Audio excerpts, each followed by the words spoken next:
Voilà, donc je vous rappelle que le cadre noir, là, c'est juste un cadre de référence, notre format.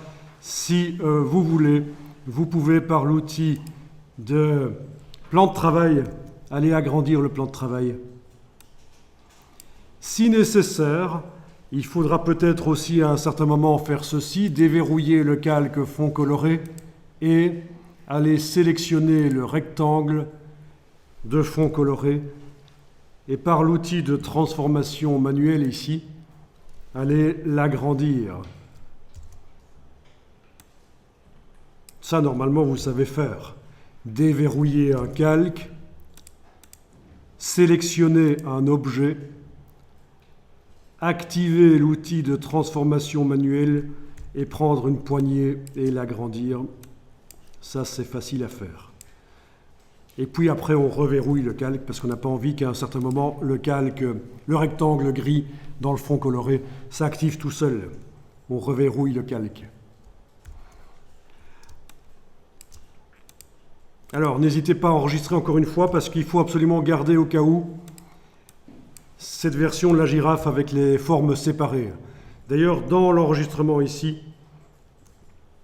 on peut renommer formes séparées. Je précise, comme ça vous comprenez bien que cette version ici, 0,7 chez moi, elle a les formes séparées à l'intérieur. Voilà. Directement après, pour être certain de ne pas écraser par erreur cette version 0,7 formes séparées, j'enregistre 0,8. Vous comprenez la logique? Le fait d'enregistrer tout de suite maintenant 0,8 fait que je suis certain que par erreur, je ne vais pas écraser la version 0,7. Je suis certain de pouvoir retrouver par la suite cette version avec les formes séparées s'il faut. Donc, les formes, elles sont séparées là. C'est toute une silhouette d'une girafe, mais avec des... Ce sont des formes séparées. C'était plus facile de dessiner la silhouette en faisant les pattes séparées du cou, etc.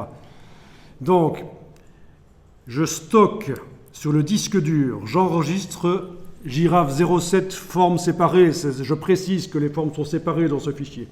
Et tout de suite après, j'enregistre 0,8. Comme ça, je suis certain que le 0,7 ne va pas être modifié par erreur.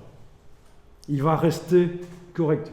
Vous voyez, parce que le problème, c'est que parfois, on fait des modifications et on fait un CTRL S, un fichier enregistré, on met à jour le fichier sur le disque dur et on perd des choses.